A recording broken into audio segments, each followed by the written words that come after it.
Eu nunca pensei que fosse ser humilhada por causa de um caderno de receitas. Mas ali estava eu, sentada no escritório de um advogado, respiração curta, enquanto minha própria mãe me encarava como se eu fosse uma estranha. E então ela disse, alto o suficiente para o advogado ouvir: "Esse caderno não é seu, Joana. Você só apareceu no final." Meu rosto queimou. Minha tia Cristina sorriu do outro lado da mesa, como quem finalmente ganha uma guerra antiga. Só que o que elas não sabiam é que naquele caderno não tinha só receita, tinha um veredito. E eu também tinha aprendido algo com minha avó Helena. Até a receita mais doce pode azedar quando alguém tenta roubar o lugar de quem ficou. E naquele minuto, ali mesmo, eu apertei meu botão de cancelar operação.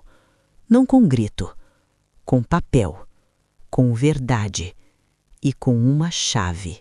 Meu nome é Joana. Tenho 32 anos. Há 3 semanas, minha avó Helena morreu depois de uma batalha longa contra o câncer. Aquela mulher era o centro gravitacional da nossa família, a pessoa que juntava todo mundo aos domingos, que conhecia todos os segredos, inclusive os que ninguém tinha coragem de admitir. Quando ela se foi, não foi só luto, foi vácuo. E vácuo puxa o pior das pessoas. O inventário começou rápido. Minha mãe, Sônia, queria resolver tudo de forma prática. Ela morava a 3 quadras da casa da vovó e fazia questão de repetir para quem quisesse ouvir: "Eu estive lá todos os dias." Minha tia Cristina chegou de São Paulo com um advogado, uma postura impecável e aquela energia de quem não vinha para chorar, vinha para cobrar. Minha prima Júlia veio também, mas era como se tivesse trazido só o corpo, porque a alma estava no celular. Meu irmão Lucas inventou uma desculpa de trabalho em Brasília e sumiu. E eu fiquei no meio. Eu sempre fui a mediadora, a neta que amava as 2 irmãs e que acreditava que, por respeito à vovó, todo mundo podia ser civilizado. Eu era ingênua. No 3º dia, eu subi para o quarto da vovó e comecei a esvaziar a última gaveta da cômoda de jacarandá. Lenços antigos, fotos em preto e branco, um rosário. E no fundo, envolto numa seda azul, estava ele, o caderno de receitas, a lenda da família, o bolo de fubá que derretia na boca, a muqueca capixaba que aparecia em todo aniversário, o pudim com um segredo que ninguém descobria. Aquele caderno era mais do que comida, era legado. Só que, quando eu abri a primeira página, eu parei de respirar, porque tinha uma dedicatória, escrita com a letra cursiva da vovó Helena, bonita e firme, datada de 15 de março de 2024. Este caderno pertence a quem cuidou desta família, de verdade, não a quem apenas apareceu nos almoços, não a quem apenas sorriu nas fotos, mas a quem ficou, a quem limpou, a quem acalentou, a quem sacrificou. Eu senti um frio na nuca. Não era uma dedicatória, era uma sentença, um testamento emocional. E naquele momento eu entendi. Aquele caderno não era uma herança, era uma bomba relógio. Eu fechei rápido. Desci as escadas fingindo normalidade, enquanto ouvia minha mãe e minha tia discutindo lá embaixo por causa de um aparelho de jantar. E eu pensei, se eu mostrar isso, eu destruo tudo. Então, eu fiz a pior escolha que alguém pode fazer numa história dessas. Eu escondi. Guardei o caderno na bolsa e prometi a mim mesma que ia esperar o momento certo. Só que o momento certo não existe quando alguém já decidiu te transformar no vilão. A reunião oficial do inventário foi na sexta, no escritório do Dr. Martins. Minha mãe chegou antes, com papéis na mão, nervosa. Cristina chegou atrasada, impecável, com um talher cinza e um olhar afiado.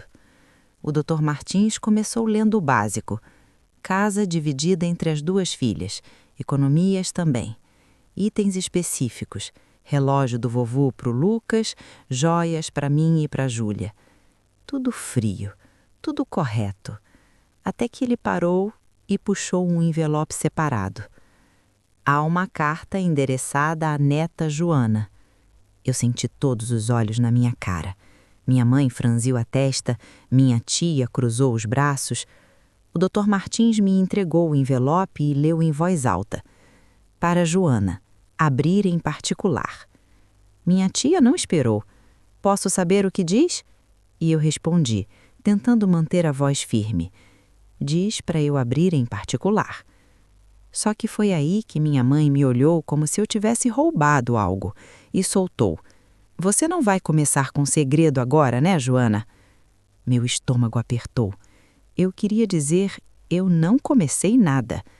Mas eu não disse, porque eu ainda acreditava que dava para manter a paz. A reunião virou um ringue.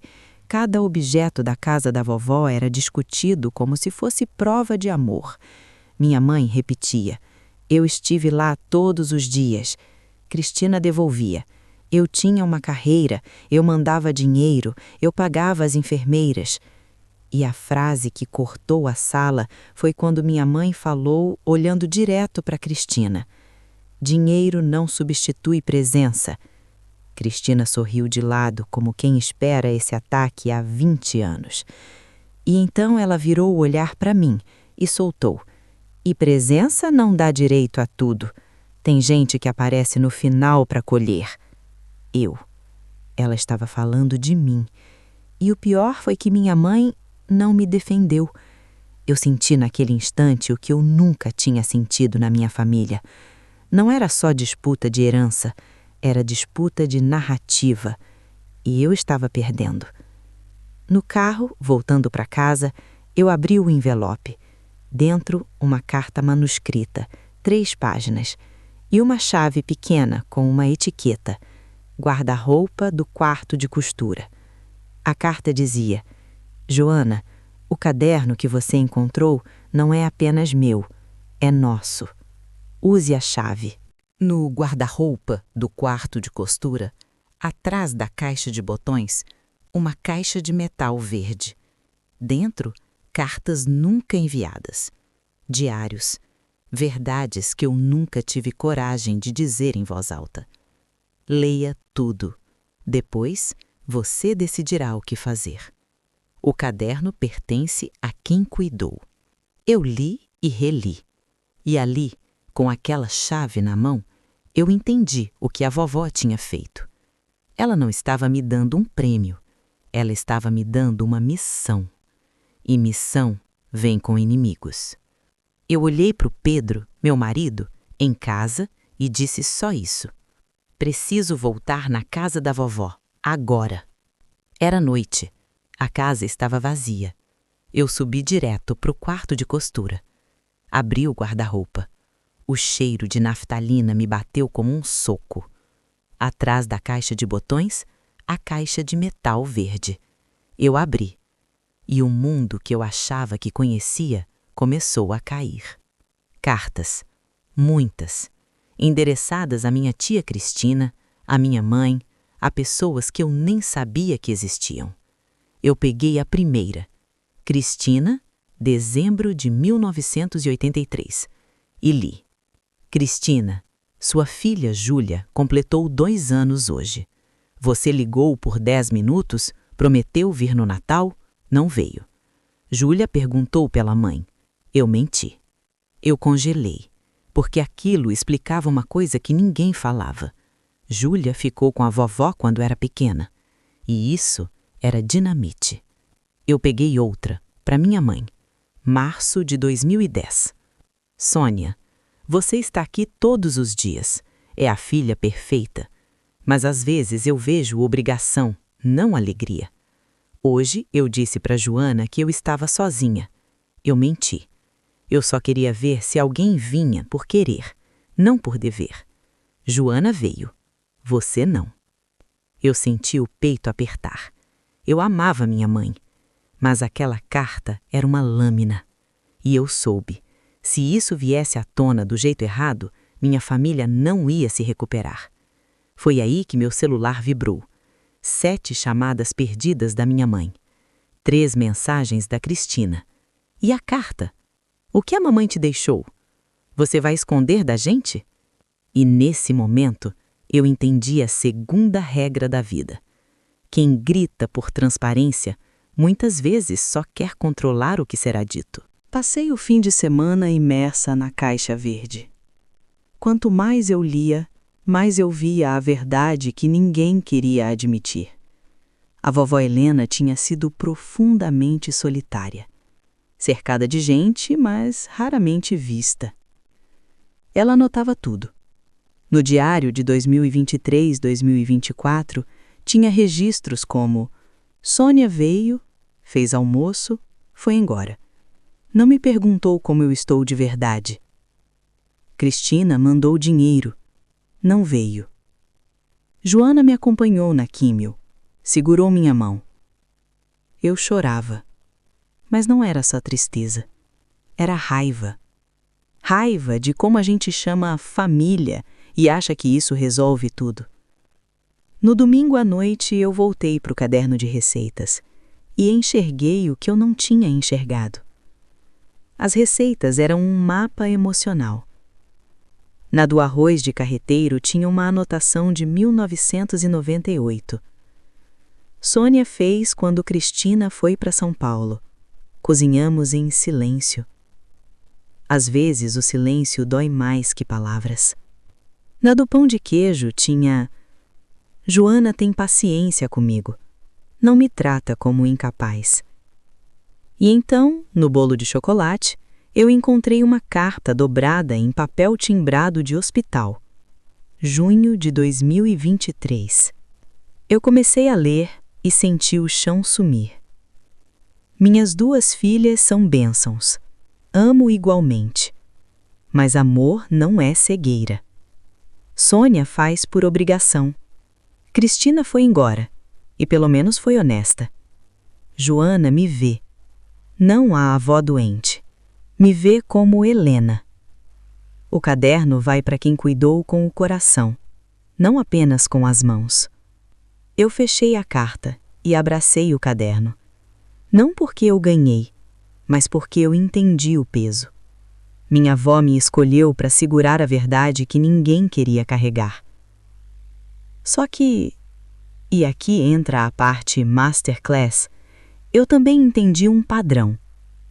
Quando alguém perde o controle de uma narrativa, essa pessoa não pede conversa, ela ataca. E o ataque veio na segunda-feira de manhã. Minha tia Cristina apareceu na casa da vovó com o advogado dela, sem me avisar, sem pedir, e mandou mensagem: Estamos aqui, vamos recolher os bens pessoais, inclusive o caderno. Eu senti a boca secar. O caderno estava comigo. E eu sabia, se eu fosse lá e entregasse, eu perdia tudo. Não o objeto, a missão. Foi aí que eu fiz o que a Joana antiga nunca faria. Eu chamei o Dr. Martins. Doutor, a minha avó deixou uma carta para mim e deixou instruções. Eu preciso proteger isso. Do outro lado, ele ficou em silêncio um segundo e disse: Joana, venha até aqui hoje. Traga a carta, traga a chave e traga o caderno. Eu cheguei lá com as mãos tremendo, mas a mente clara. Ele leu tudo e falou: Sua tia pode tentar alegar posse, pode tentar alegar a apropriação, mas sua avó deixou instruções claras. E tem algo que você precisa fazer agora: registrar uma ata notarial do conteúdo essencial dessas cartas, para que ninguém diga depois que você inventou. Ata notarial. Eu nunca tinha feito isso na vida, mas naquele instante eu entendi. É assim que gente madura joga. sem barraco, com documento. Saí do escritório do advogado e fui direto no cartório. Enquanto isso, minha mãe me ligava sem parar. Eu atendi na 4ª tentativa. Joana, o que é isso? Sua tia disse que você está escondendo coisas. Eu respirei e falei com calma, como quem segura um copo para não derramar. Mãe, eu encontrei o caderno e encontrei cartas. Silêncio. Eu ouvi a respiração dela. Cartas de quem? Da vovó. E por que eu não sei? E aí veio a frase que me quebrou. Joana, você não tem o direito de colocar a minha mãe contra mim. Aquilo doeu, porque eu não estava contra ela. Eu estava tentando impedir um massacre. Mas eu percebi que naquele momento eu tinha uma escolha: ser a neta boazinha ou ser a guardiã responsável. E guardião às vezes parece vilão. Eu marquei um almoço com minha mãe, só nós duas. Um restaurante pequeno que a gente frequentava quando eu era adolescente. Eu levei o caderno. Não levei a caixa verde, porque eu não queria explodir tudo de uma vez. Quando ela chegou, pediu o prato sem olhar o cardápio e disse: Tenho 1 hora, tem comprador para casa. Eu deslizei o caderno pela mesa. Mãe, olha isso.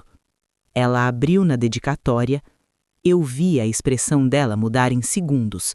Confusão, depois mágoa, depois raiva. Quem cuidou de verdade? Ela repetiu tremendo. Eu cuidei de verdade. Eu estive lá todos os dias. As pessoas começaram a olhar. Eu segurei a mão dela por cima da mesa e fiz a pergunta que ninguém tinha coragem de fazer. Mãe, por que você estava lá todos os dias? De verdade. Silêncio. Longo, pesado, até que ela sussurrou. Porque era meu dever. Eu senti meu coração apertar. E você queria? Ela tentou responder e não conseguiu. Os olhos encheram d'água. Às vezes sim, às vezes não. Às vezes eu só queria um dia para mim. Um dia em que eu fosse só Sônia. Ela soluçou. Isso me faz horrível? Eu balancei a cabeça. Não, faz você humana. E ali, naquele restaurante, eu vi uma coisa que nunca tinha visto. Minha mãe não estava brigando por herança. Ela estava brigando por validação. Por anos ela carregou a vovó. E no fundo ela queria ouvir: Você foi suficiente. Só que a vovó não escreveu isso do jeito que ela queria. E agora eu tinha que impedir que essa dor virasse arma. Mas não dava mais para evitar a guerra, porque enquanto eu segurava a mão da minha mãe, minha tia Cristina já estava fazendo o próximo movimento. No sábado, eu chamei todo mundo na casa da vovó, sem advogados, sem encenação. Eu escrevi na mensagem: é sobre o inventário e sobre o caderno. Venham. Chovia fino, frio de julho. Eu arrumei a sala, coloquei o caderno no centro da mesa. E ao lado, só algumas cartas controladas, o suficiente para abrir a verdade sem destruir. Minha mãe chegou primeiro, nervosa. Lucas chegou reclamando que tinha churrasco. Júlia chegou sem olhar ninguém. Cristina entrou como se estivesse entrando num tribunal. E o tio Fernando apareceu junto, o que me surpreendeu. Quando todos sentaram, eu falei: Eu encontrei o caderno e encontrei cartas. Cristina riu sem humor. Ah, então você admite. Eu abri na dedicatória. Leiam.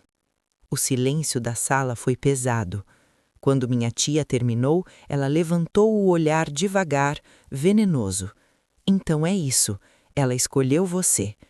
Não é sobre escolher, é sobre entender. Cristina pegou uma das cartas que eu deixei ali.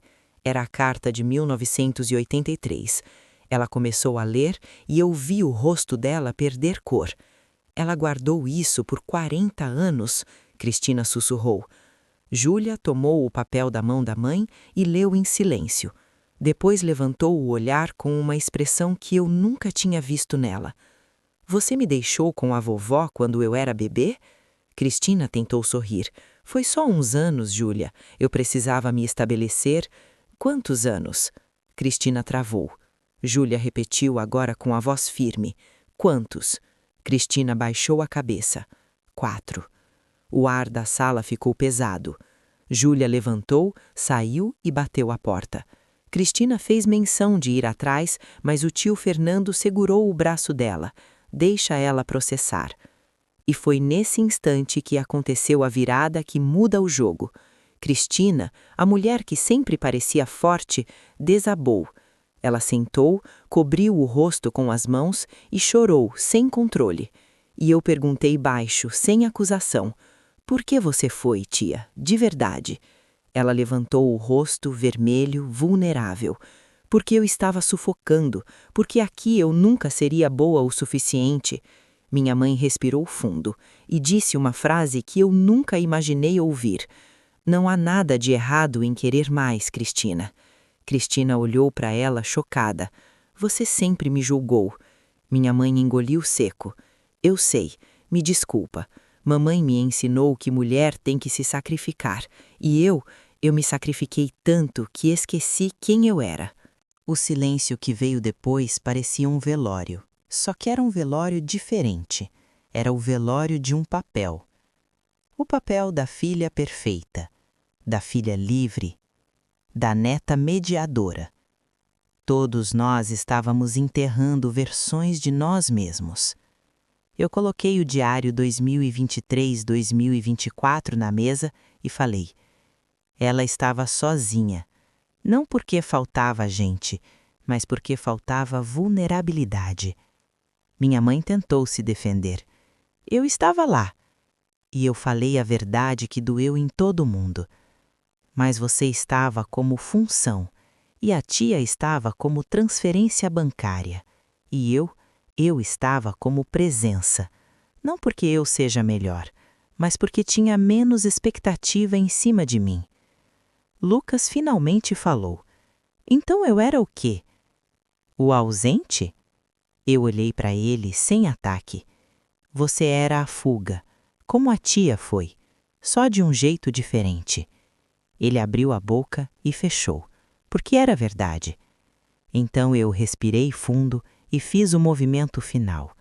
O que na Masterclass seria o fideicomisso, ou testamento, a revelação que reorganiza o tabuleiro. Eu ergui o caderno e disse: eu não vou ficar com isso como troféu. Minha mãe levantou o olhar assustada. Mas ela deixou para você. Ela deixou para eu proteger, e eu vou. Eu peguei 3 cadernos novos que estavam numa sacola e coloquei na mesa. Receitas de Sônia, receitas de Cristina, receitas de Júlia. Eu vou fazer cópias do conteúdo do caderno original, para cada uma, e vocês vão continuar a história, com páginas em branco. Muitas. Cristina me encarou desconfiada. E o original? O original fica comigo, não por privilégio, por responsabilidade, para garantir que a história não seja distorcida, nem usada como arma. Minha mãe ficou quieta. Cristina olhou por um tempo que pareceu 1 minuto, e então assentiu. Ok. Minha mãe arregalou os olhos. Ok. Cristina respirou. Ok, porque eu cansei de lutar, Sônia. Minha mãe estendeu a mão. Cristina pegou. E naquela casa, alguma coisa começou a se curar. Não foi milagre, foi começo. E começo é a coisa mais rara numa família que vive de fim. 3 meses se passaram. A casa foi vendida. Minha mãe e minha tia dividiram o dinheiro. Júlia começou terapia. Cristina também. E o caderno se multiplicou. No que seria o aniversário de 85 anos da vovó, eu fiz um almoço na minha casa. Cozinhei a moqueca capixaba, seguindo cada passo do caderno original. Minha mãe chegou primeiro, pontual, com flores, e quando me abraçou, segurou mais tempo. Obrigada por não ter vergonha de mim. Minha garganta fechou. Nunca teria. Cristina chegou com Júlia, ainda frágil, mas tentando. Lucas apareceu de surpresa, e eu distribuí os cadernos. Júlia olhou e reclamou. Mas eu mal sei cozinhar. Eu sorri. Não importa. Pode ser miojo gourmet. O que importa é a história por trás. Minha mãe abriu o dela e viu uma foto colada. Ela e a vovó na cozinha. Ela chorou. Cristina abriu o dela e ficou em silêncio por muito tempo. Júlia escreveu uma lista. 10 coisas que eu amava na vovó e não sabia até ela ir. Lucas escreveu uma frase curta, como sempre. Família é verbo, não substantivo. E eu escrevi sobre aquela tarde em que eu segurei a batedeira enquanto a vovó fraca comandava da cadeira. E eu entendi. Às vezes, amor é só isso. Segurar, ficar, sem aparecer na foto. Quando o almoço terminou, eu peguei o caderno original e guardei numa caixa especial. Não escondido, protegido, porque eu finalmente entendi o que minha avó quis dizer. Receitas não são só comida, são memória, são verdade. E verdade, às vezes, amarga, mas também liberta.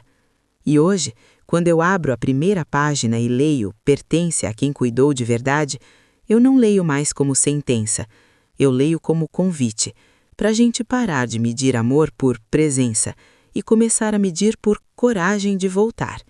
Porque no final, a pergunta não é quem merece o caderno.